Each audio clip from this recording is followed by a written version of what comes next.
Hello and welcome back to session 3 for week 1.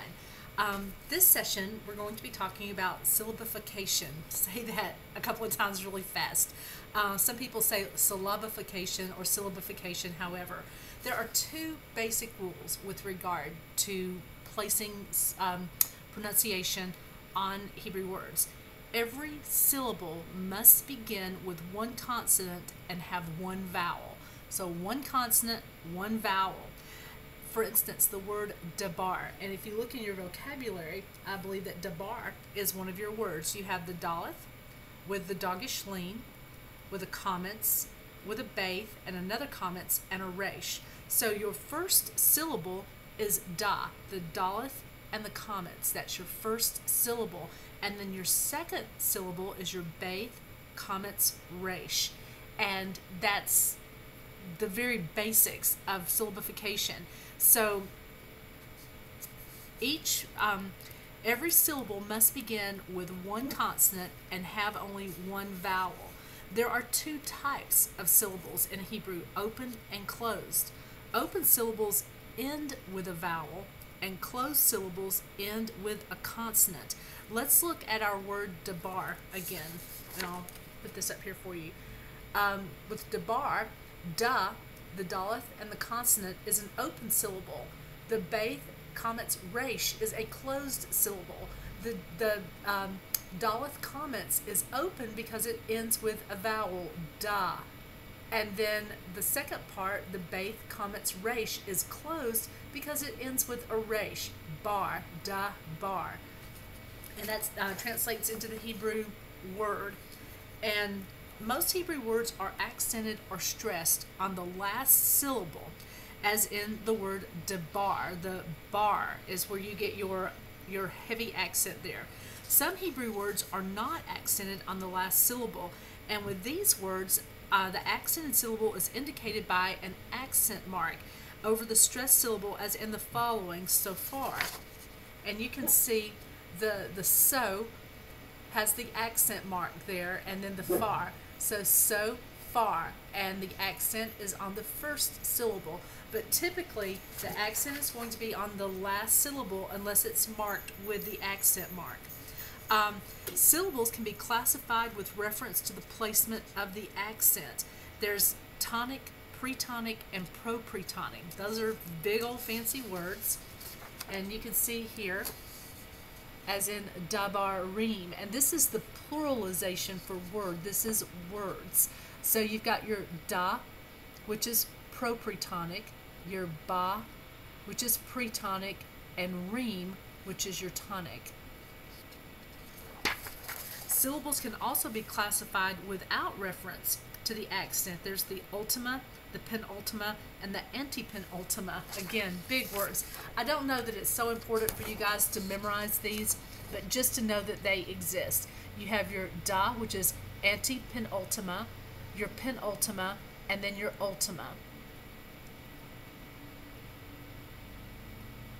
And so if you're going to classify your word or your syllables with accent or reference to the placement of accent, it's propretonic, pretonic, and tonic. If you're going to classify them without reference to the accent, it's antepenultima, penultima, and ultima. Now, dogish leans and dogish fortes. Let's talk about them in the begayed kapat consonants.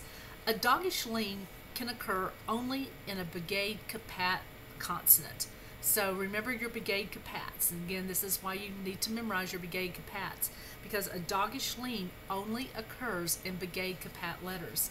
A dogish forte can occur in any consonant except the gutturals and resh. And sometimes resh, the rule can be broken. This means that begayed kapat letters can either take a dogish forte or a dogish lean. So how in the world can you tell which dogish is being used in a begayed kapat letter? So if you have your baith, gimel, kaf, pei, ta, if you have one of your begayed kapat letters, how do you know if that dot that's stuck there in the center, how do you know if it's a dogish lean or a dogish forte? The dogish in a begayed kapat is a forte if it's preceded by a vowel. Um, Here, in this example, the Dagesh is a begay kapat, and a begay kapat is a forte. And remember, the forte is the doubling dot if preceded by a vowel. And here you have the ta, and it's preceded by the vowel patha. And so you know that this is a forte and not a lean, a Dagesh forte and not a lean. The Dagesh in a begay kapat is a lean if preceded by a consonant. And here it's preceded by the lamed with a silent schwa. And you'll learn how to distinguish between vocal and silent schwa in our next chapter. A begay kapat letter at the beginning of a word normally takes a Dagesh lean unless the previous word ends in a vowel. And these are your three basic rules on how to tell the difference between a Dagesh lean and a Dagesh forte. Now, the silent schwa, woohoo, 3 rules regarding the silent schwa. Remember, a schwa is silent when immediately preceded by a short vowel. Another way of stating this rule is that the silent schwa will always come at the end of a closed syllable. A schwa is silent when immediately preceded by a short vowel. Know your short vowels. The first of 2 contiguous, and contiguous means side by side, schwas within a word is silent, and the second is vocal. So the first, if you've got 2 schwas side by side, contiguous, the first one is going to be silent, and the second one is going to be vocal. A schwa, when it occurs at the end of a word, is going to be silent. And for instance, even if there's 2 contiguous schwas, and we know that usually the first one is silent and the second is vocal. But if it's at the end of a word, if the schwa is attached to the last consonant of a word, then it is silent, even if there is another schwa right next to it. So those are your 3 basic rules. It's silent when it's preceded by a short vowel. If there are 2 side-by-side schwas, typically the first is silent and the second is vocal. And when the schwa is at the end of the word, it is silent, even if there's another schwa right next to it. So those are your basic rules with regard to the schwa. The initial schwa, the first schwa in a word, is always vocal. For instance, the word barakah. Let me show that to you. The schwa beneath the beth is going to be vocal. Barakah, and barakah means blessing, baruchah. And so that schwa is going to be vocal because it's at the beginning. The second of 2 contiguous or side-by-side schwas within a word is vocal. And a schwa under any consonant with a Dagesh forte is going to be vocal. And a schwa after a long vowel is normally vocal. So just be very familiar with these rules. Now, if you'll remember, in our last session, we looked at the fact that the comments and the comments hatuf look exactly alike. So how can you tell the difference between a comments and a comments hatuf? And remember, the comments is that little vowel underneath the consonant, and it looks like a T. So that little T, I may have said an A in the other video because it makes the A sound. So it looks like a little T. The comments hatuf, or the short O, occurs only in closed and unaccented syllables. So if it's a closed, unaccented syllable, then it's a comments hatuf. A comments, changeable long A, prefers an open pretonic syllable or a closed accented syllable. So if it's in a pretonic or closed accented syllable, then it's probably a comments. Now, there's a metheg. A metheg is a vertical line drawn to the left of the comments, and it's just called a metheg, and it's sometimes used to identify the comments. And so when you see a comments with a vertical line drawn next to it, then that's a surefire clue that you're dealing with a comments and not a comments hatuf. Now, when a word ends, this is your furtive patha. When a word ends in het or ayin, a pathik may appear beneath either consonant, and it must be pronounced and transliterated before the guttural. This special use of the pathik is called a furtive pathik. Furtive pathik is not considered to be a full vowel, nor is it counted in syllabification. These are just rules that are going to help you as you do your transliteration and with your pronunciation. So if the word ends with an ayin or het, a patha can appear beneath either consonant. And if a patha appears before either consonant, it must be pronounced and transliterated before the guttural. And remember that the het is a guttural. And the special use of the pathik is called a furtive pathik, and it helps with pronunciation.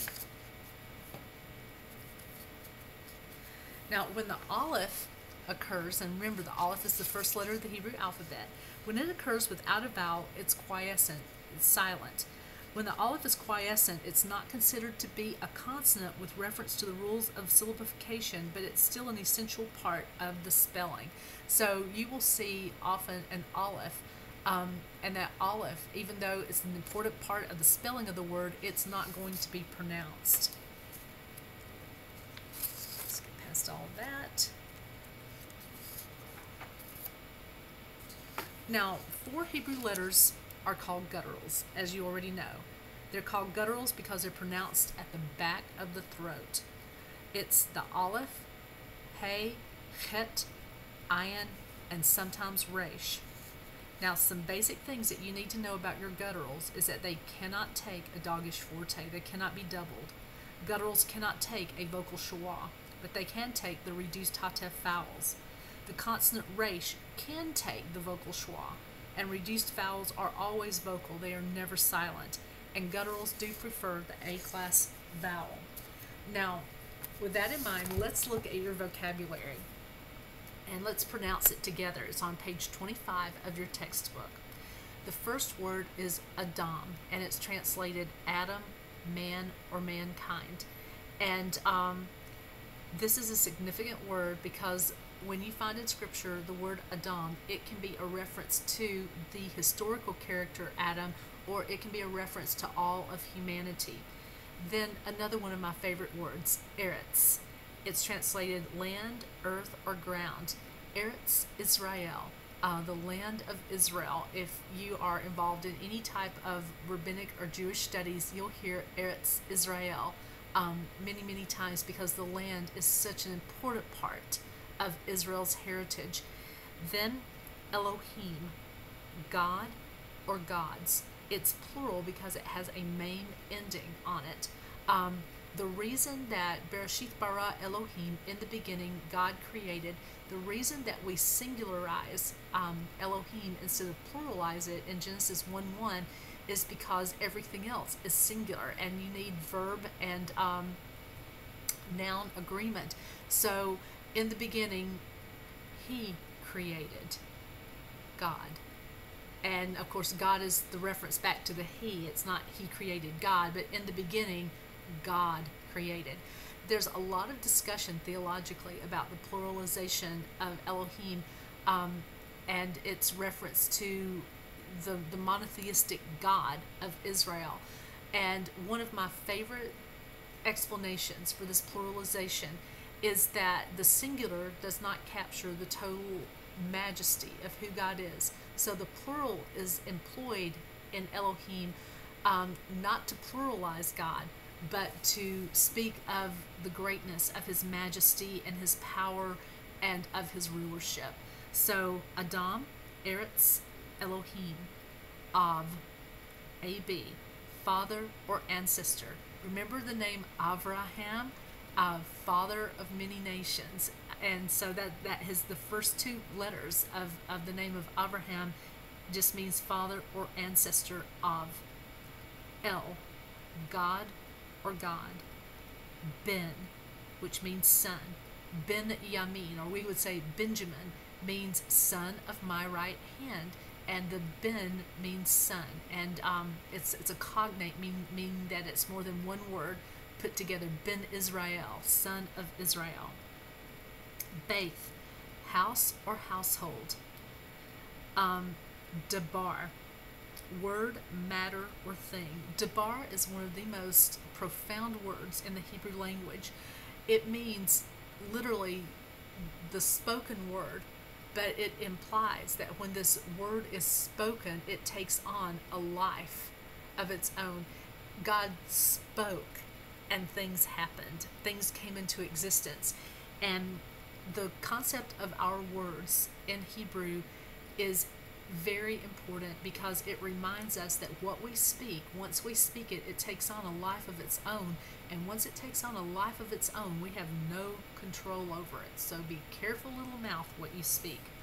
Then there's Yom, which is day, Israel, Israel, Ir Shalom, Jerusalem, Yahweh, which is Yahweh or Lord, Mitzram, Egypt, Moshe, Moses, Melech, king, Sus, horse, Aved, servant or slave, Pharaoh, of course Pharaoh, Shana, year, and Shem, name or reputation.